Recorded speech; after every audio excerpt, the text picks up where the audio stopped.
पूरा देश इंदिरा जी को याद कर रहा है। इंदिरा जी का जो साहस था वो पूरा देश चाह रहा है कि काश आज इंदिरा जी जिंदा होती तो पाकिस्तान के 2-3 टुकड़े और हो कि जब सारे मौके हमारे पक्ष में थे तब सरकार ने अमेरिका के दबाव में सीज फायर किया। क्या आप राम बाबू जी के पार्थिव शरीर आने के बाद मैं बिहार आया हुआ था आज।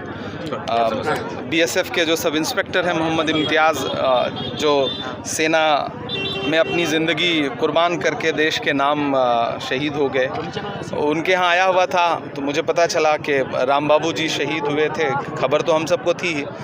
पार्थिव शरीर आ रहा था तो मैं यहाँ भी आया और उन्हें श्रद्धांजलि अर्पित करके दो बिहार बहुत सौभाग्यशाली है कि उसने सीमा पर 2 बेटे कुर्बान किए हैं। यही बिहार है। बिहार की मिट्टी हमेशा जो है इस देश की सीमाओं की सुरक्षा के लिए तत्पर रहती है।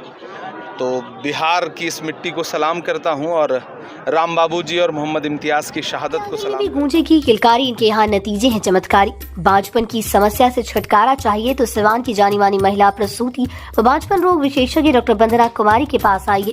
यहाँ 24 घंटे इमरजेंसी सेवाएं उपलब्ध है। पता है Vandana maternity care clinic, Pooja medical hall, doctor Ramaji Chaudhary से 100 कदम पूरब डॉक्टर्स कॉलोनी सीवान। सर 10 तारीख को सीज फायर को समझौता करके ख़त्म किया जाता है। 12 तारीख को उनके वाइफ 10 बजे तक अपने हस्बैंड से बात करती है, उसके बाद से कॉल नहीं लगता है। तो सीज फायर बंद होने के बाद भी फिर इस तरह से कराना हमला, इस पर क्या करना? ये बहुत ही दुखद है कि सीज फायर के बाद जब ये लगा कि अब इसके बाद कोई घटना नहीं होगी, तब हमने बेटे कुर्बान किए हैं। मुझे लगता है सरकार को इसको संज्ञान लेना चाहिए और उचित जवाबी कार्रवाई करनी चाहिए कि सीज फायर के बाद कैसे हमारे बेटे शहीद हो गए। सर यहाँ पे और भी नौजवान आर्मी में जाने के लिए उत्सुक हैं, तो इसके लेकर क्या कहेंगे आप? देखिए, ये दोनों बेटे इम्तियाज़ साहब हों या फिर राम बाबू जी हों, दोनों बेटे ऐसे तमाम युवाओं के लिए प्रेरणा हैं।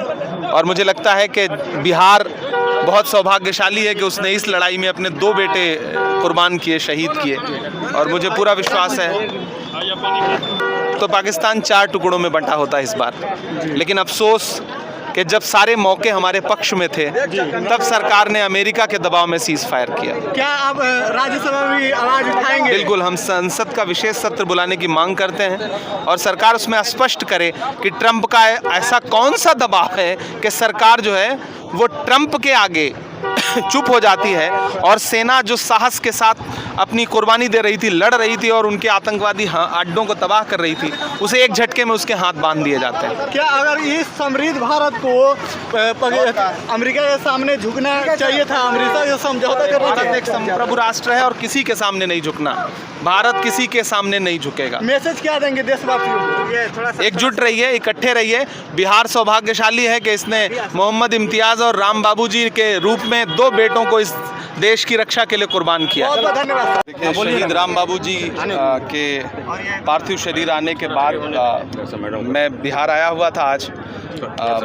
बीएसएफ के जो सब इंस्पेक्टर हैं मोहम्मद इम्तियाज़, जो सेना में अपनी ज़िंदगी कुर्बान करके देश के नाम शहीद हो गए, उनके यहाँ आया हुआ था तो मुझे पता चला कि राम बाबू जी शहीद हुए थे। खबर तो हम सबको थी ही। पार्थिव शरीर आ रहा था तो मैं यहाँ भी आया और उन्हें श्रद्धांजलि अर्पित करके दो बिहार बहुत सौभाग्यशाली है कि उसने सीमा पर 2 बेटे कुर्बान किए हैं। यही बिहार है। बिहार की मिट्टी हमेशा जो है इस देश की सीमाओं की सुरक्षा के लिए तत्पर रहती है। तो बिहार की इस मिट्टी को सलाम करता हूं और राम बाबू जी और मोहम्मद इम्तियाज़ की शहादत को सलाम करता हूं। यही भारत है कि सीमा की सुरक्षा के लिए अगर मोहम्मद इम्तियाज़ शहीद हो रहे हैं तो राम बाबू भी शहीद हो रहे हैं।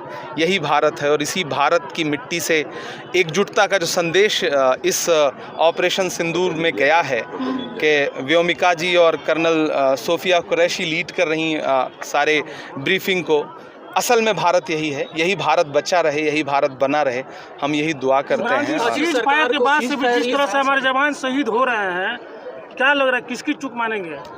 देखिए, एक समय तो ऐसा था कि हम बढ़त पर थे और हमें लग रहा था कि पीओके भारत का हिस्सा हो जाएगा।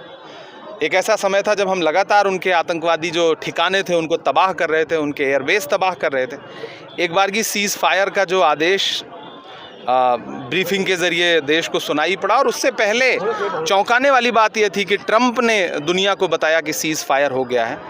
तो मेरा तो सरकार से अनुरोध है कि संसद का विशेष सत्र बुलाइए और देश के सामने एक स्पष्ट करिए कि ऐसा कौन सा दबाव है ट्रंप का या अमेरिका का कि दो देशों के बीच में, और भारत जैसे संप्रभु राष्ट्र को अमेरिका संचालित करेगा। ये बहुत चौंकाने वाली बात है और बहुत शर्मनाक भी है।